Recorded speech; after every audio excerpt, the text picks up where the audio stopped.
जय भीम साथियों, 6 दिसंबर 1956। ये वो दिन है जब बाबा साहब डॉक्टर अंबेडकर का महापरिनिर्वाण हुआ था। आज ही का वो दिन था जब बाबा साहब का जाना एक ऐसा नुकसान था जिसकी भरपाई कभी नहीं हो सकती थी। लेकिन क्या आप जानते हैं कि बाबा साहब के महापरिनिर्वाण से पहले क्या हुआ था? अपने आखिरी दिन बाबा साहब अंबेडकर ने क्या क्या काम किए थे? क्या वो बीमार थे? क्या वो किसी बात को लेकर परेशान थे? कैसा था उनका आखिरी दिन? इस वीडियो में हम जानेंगे बाबा साहिब के आखिरी दिन 5 दिसंबर के बारे में। 5 दिसंबर 1956 की सुबह डॉक्टर भीमराव अंबेडकर देर से सोकर उठे। नानक चंद्र रत्तू बाबा साहब के उठने का इंतजार कर रहे थे। नानक चंद्र रत्तू 16 सालों से बाबा साहब के यहाँ सहायक थे। बाबा साहब के उठने के बाद रत्तू ने दफ्तर जाने की इजाजत मांगी। बाबा साहब ने कहा, ठीक है, जाओ। घर में बाबा साहब, उनकी दूसरी पत्नी सविता अंबेडकर और डॉक्टर मालवंकर थे। डॉक्टर मालवंकर मुंबई से उनके स्वास्थ्य की जांच के लिए आए हुए थे। दिन काफी सामान्य था। दोपहर में सविता और डॉक्टर मालवंकर कुछ सामान खरीदने के लिए बाजार चले गए, लेकिन काफी देर तक नहीं लौटे। उस समय बाबा साहब घर में ही थे। करीब शाम 6 बजे रत्तू ऑफिस से वापस घर लौटे, लेकिन तब तक भी सविता अंबेडकर बाजार से नहीं लौटी थी। इस बात से डॉक्टर अंबेडकर नाराज हो गए थे। उन्हें लग रहा था कि उनका ध्यान नहीं रखा जा रहा है। बाबा साहब गुस्से में थे। रत्तू ने भी उनकी नाराजगी महसूस की थी। डॉक्टर अंबेडकर ने रत्तू को टाइप करने के लिए कुछ काम दिया। काम खत्म करने के बाद रत्तू जाने ही वाले थे कि सविता अंबेडकर जी लौट आई। कहते हैं कि बाबा साहब इस बात से इतने खफा थे कि उन्होंने सविता को कुछ सख्त बातें भी कह दी थीं। उनकी बातों को सुनकर रत्तू बोले, बाबा साहब आप शांत हो जाइए, आपकी तबीयत बिगड़ जाएगी। यह कहते हुए रत्तू ने बाबा साहब को शांत करने की कोशिश की। कुछ देर बाद वह शांत भी हो गए थे। बाबा साहब को डायबिटीज, हाइपरटेंशन समेत कई बीमारियां थीं। उन्होंने दलित बहुजनों के लिए दिन रात काम किया और इस वजह से वह न सही से खाते पीते थे और ना ही चैन की नींद ले पाते थे। आगे चलकर इन वजहों से उनकी तबीयत खराब होती चली गई। डॉक्टर सविता अंबेडकर जब देर तक नहीं लौटी थी तो बाबा साहब सख्त नाराज हो गए थे, लेकिन नानक चंद्र रत्तू ने उन्हें शांत कर दिया था। उसी रात करीब 8 बजे जैन धर्म का एक प्रतिनिधिमंडल उनसे मिलने आया। यह मुलाकात पहले से तय थी। बाबा साहब बोले, रत्तू, मुझे नहीं लगता कि मैं आज इन लोगों से मिलने की हालत में हूं, लेकिन क्या करूं, ये लोग घर आ चुके हैं, बेहतर है इनसे मिल ही लेता हूं। करीब 8:20 पर बाबा साहब बाथरूम गए, फिर रत्तू के कंधे पर हाथ रखकर वापस ड्राइंग रूम में लौटे। लेकिन वह काफी थके हुए से लग रहे थे। पास ही सोफे पर बैठ गए और आंखें बंद कर लीं। कुछ मिनटों तक सब शांत थे। जैन नेता उनके चेहरे की ओर देखे जा रहे थे। थोड़ी देर बाद बाबा साहब ने सिर हिलाया। जैन नेताओं से कुछ देर बातचीत की। उनसे बौद्ध धर्म और जैन धर्म से जुड़े कुछ सवाल भी पूछे। प्रतिनिधिमंडल ने बाबा साहब को बुद्ध पर एक किताब भेंट की। ये लोग अगले दिन के कार्यक्रम के लिए बाबा साहब को न्योता देने आए थे। इस पर बाबा साहब ने कहा कि जी शुक्रिया, अगर सेहत ने इजाजत दी तो मैं आपके कार्यक्रम में जरूर आऊंगा। जब बाबा साहब जैन प्रतिनिधिमंडल से बात कर रहे थे तभी डॉक्टर मालवंकर ने उनका चेकअप किया। उसके बाद डॉक्टर मालवंकर मुंबई रवाना हो गए। जैन प्रतिनिधिमंडल के जाने के बाद रत्तू ने बाबा साहब के पैर दबाए। बाबा साहब बोले, रत्तू, क्या तुम मेरे सिर पर तेल लगा सकते हो? हाँ, क्यों नहीं बाबा साहब, रत्तू ने कहा। उसके बाद बाबा साहब, बुद्धम शरणम गच्छामि, बुद्धम शरणम गच्छामि। बाबा साहब आंखें बंद करके गा रहे थे।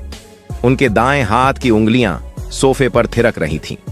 इसके बाद बाबा साहब ने रत्तू से कहा, जरा इस गाने का रिकॉर्ड रेडियोग्राम पर तो बजाओ।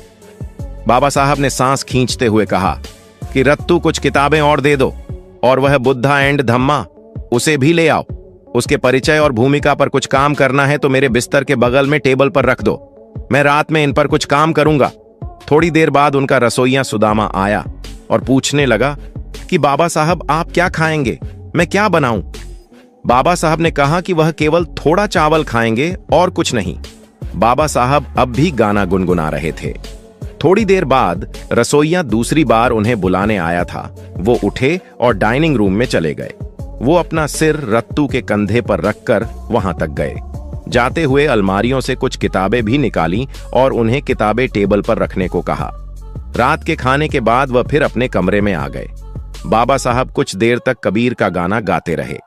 चल कबीर तेरा भवसागर डेरा, चल कबीर तेरा भवसागर डेरा। कुछ देर तक वह यूं ही गुनगुनाते रहे और फिर बेडरूम में चले गए। अब उन्होंने अपने टेबल पर रखी उन किताबों की ओर देखा जिसे उन्होंने रत्तू से रखने को कहा था। अपनी किताब द बुद्ध एंड हिज धम्मा की भूमिका पर कुछ देर काम किया और फिर किताबों पर ही हाथ रखकर सो गए। अगली सुबह जब सविता अंबेडकर हमेशा की तरह उठी तो उन्होंने बिस्तर की ओर देखा। बाबा साहब के पैर को हमेशा की तरह कुशन पर पाया। बाबा साहब कई बार ऐसे ही सो जाया करते थे। बाबा साहब डॉक्टर अंबेडकर पढ़ने लिखने के बहुत शौकीन थे। अपनी जिंदगी के आखिरी लम्हों में भी उन्होंने पढ़ना लिखना नहीं छोड़ा। 5 दिसंबर की रात वह अपनी आखिरी किताब बुद्ध एंड हिस लिख रहे थे। धम्मा पर काम कर रहे थे। काम करते करते वो सोफे पर ही सो गए। लेकिन अगली सुबह जब डॉक्टर सविता अंबेडकर उन्हें आवाज देने लगी तो उन्हें कोई जवाब नहीं मिला। लेकिन जब कई बार बोलने पर भी बाबा साहब ने कोई जवाब नहीं दिया तो सविता अंबेडकर को एहसास हुआ कि बाबा साहब के शरीर में कोई हरकत नहीं है। वो जोर से चिल्लाई। उन्होंने तुरंत अपनी कार नानक चंद्र रत्तू को लेने के लिए भेजी। कुछ देर बाद रत्तू आए तो देखा सविता अंबेडकर सोफे पर पड़ी रो रही थी। वह बिलख लग रही थी कि बाबा साहब दुनिया छोड़कर चले गए हैं। रत्तू ने बाबा साहब की छाती पर मालिश की और हृदय को हरकत में लाने की कोशिश की। हाथ पैर हिलाया, ढुलाया, उनके मुंह में कुछ लिक्विड डाला, लेकिन कोई फायदा नहीं हुआ। बाबा साहब शायद रात में सोते समय ही गुजर चुके थे। नानक चंद्र रत्तू बाबा साहब को कहते हैं कि बाबा साहब उठिए ना, आप कुछ बोलते क्यों नहीं? देखो मैं आ गया, मुझे कुछ काम बताइए बाबा साहब, बाबा साहब मुझे कुछ काम बताइए। रत्तू जोर जोर से रोने लगे हैं। सविता अंबेडकर के रोने की आवाज भी तेज हो चुकी थी।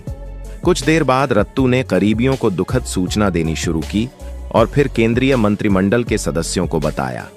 बाबा साहब इस दुनिया को अलविदा कह चुके थे।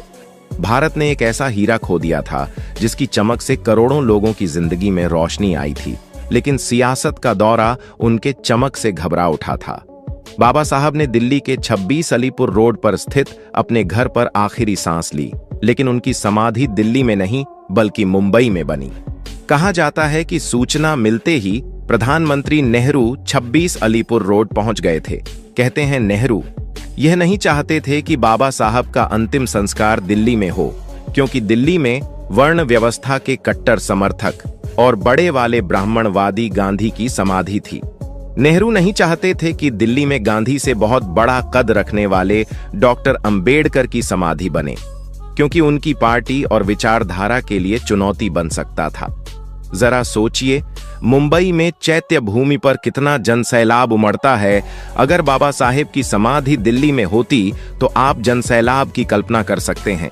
लेकिन नेहरू समेत कुछ लोगों ने उसी रात उनका पार्थिव शरीर मुंबई भिजवा दिया, जहां बौद्ध धर्म के अनुसार बाबा साहब का अंतिम संस्कार किया गया। मुंबई चौपाटी में हजारों लोगों ने उनके अंतिम संस्कार में हिस्सा लिया। आज चैत्य भूमि दलितों के लिए सबसे बड़ा तीर्थ बन चुकी है।